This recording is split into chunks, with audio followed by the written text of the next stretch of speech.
Ya, terima kasih Anda masih bergabung bersama kami dan berikut ini kembali kami sampaikan data untuk Anda terkait dengan bagaimana target pendapatan dan belanja negara di tahun 2025 ini seperti yang bisa Anda saksikan di layar televisi Anda.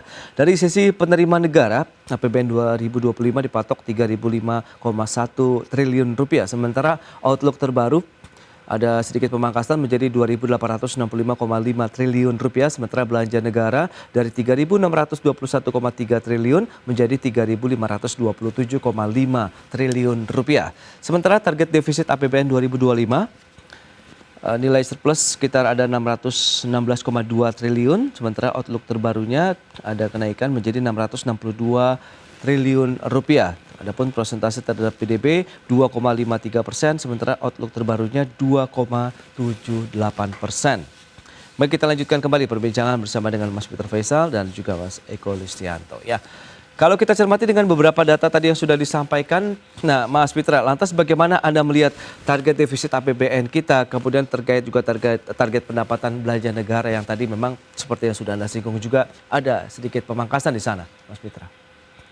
Iya Mas Pras, jadi kalau kita melihat pertama memang potensi defisitnya sebagaimana yang saya sampaikan di sesi awal tadi adalah dari potensi shortfall dari revenue. Nah, Yes. salah satunya juga karena global tension. Di sisi yang lain ada aktivitas PNBP yang juga berkurang ya karena memang adanya dividen yang diserahkan sekarang untuk Danantara. Cuma Oke. di sisi yang lain kita juga bisa melihat bahwa sekarang pemerintah tidak sendirian ya dan sekarang pencatatan APBN menjadi lebih tertib.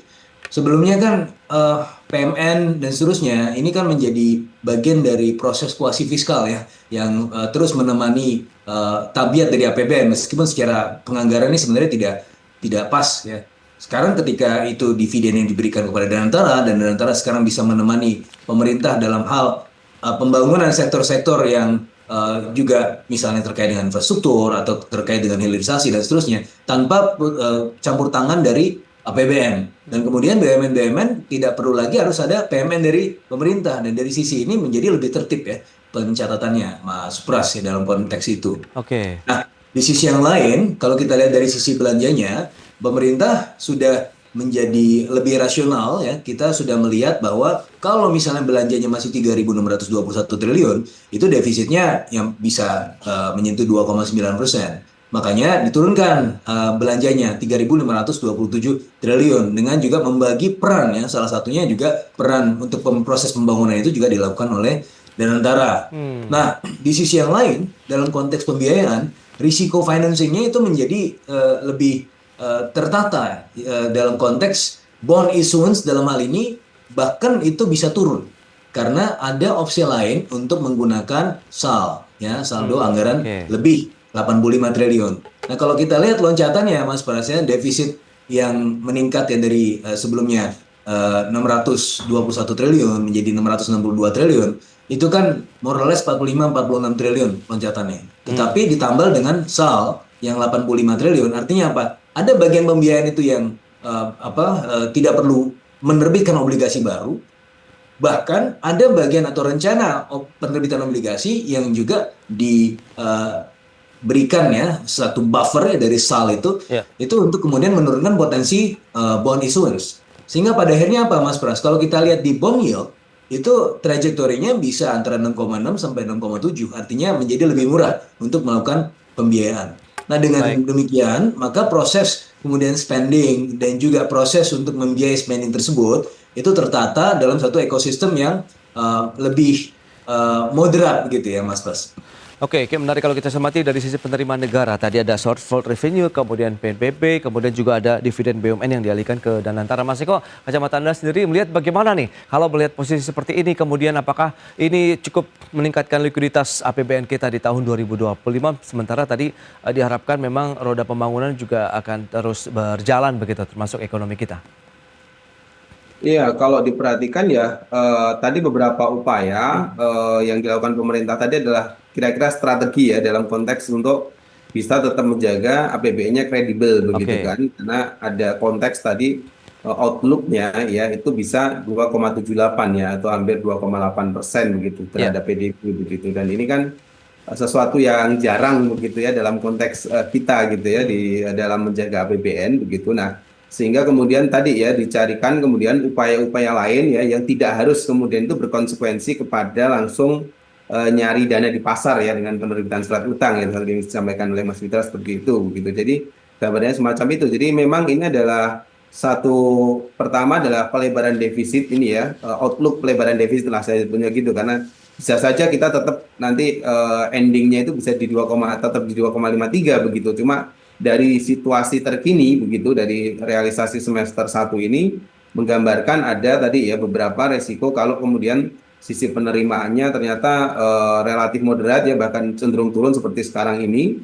Nah, harus ada antisipasi ya. Tadi Ya. beberapa hal itu adalah bentuk konsekuensi memang akan melebarkan defisit, tapi juga kemudian menggunakan SAL tadi begitu ya sebagai langkah antisipasi yang sifatnya tidak harus mencari dari pasar kira-kira begitu kalau saya melihatnya Mas Ras. Iya, tapi kalau kita bicara mengenai bagaimana meningkatkan shortfall pajak begitu tidak terjadi lagi, adakah Anda melihat perlu booster baru begitu dan apa kabar juga dengan core tax system misalnya?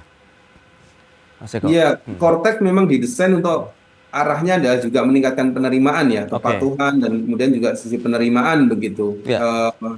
Tapi kalau menurut saya sih mungkin ini belum maksimal ya karena kita tahu ya perjalanan Cortex ini kemudian juga sempat tersendat-sendat di awal tahun. Alhamdulillah sekarang sepertinya sudah mulai teratasi ya berbagai macam kendala-kendala teknisnya begitu. Tetapi kalau untuk kita bicara soal potensi penerimaan, peningkatan penerimaan di tahun ini, saya kok masih pesimis begitu. Kenapa? Karena ini ada kaitannya dengan kan pajak itu dikolek ya dari aktivitas ekonomi begitu. Nah, kalau kemudian aktivitas ekonominya sendiri ya baik sisi global maupun domestiknya itu masih ada tekanan ya, tekanan yang cukup besar bahkan ya kita di domestik ada daya beli. Maka ya yang logis adalah bagaimana mempertahankan rencana yang sudah ada ini tanpa harus kemudian melakukan upaya yang sangat ekstrim lah seperti tadi ada sisi pelebaran defisit, outlook pelebaran defisit sebenarnya begitu ya. Tapi kemudian kita masih punya SAL kira-kira begitu ya.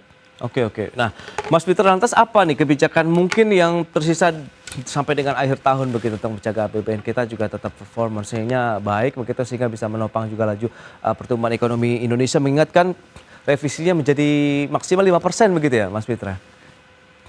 Ya, jadi pemerintah menyadari bahwa ada potensi penurunan belanja ini juga pastinya akan ada potensi juga dari sisi pertumbuhan ekonomi. Ya, Oke. oleh karenanya kalau kita melihat asumsi makro di tahun ini yang seharusnya 5,2% itu menjadi 4,7 sampai 5%. Ya. Ini searah dengan memang proyeksi lembaga keuangan internasional dan kita menjadi pemerintah dalam hal ini mengeluarkan rasionalisasi ya dari Oke.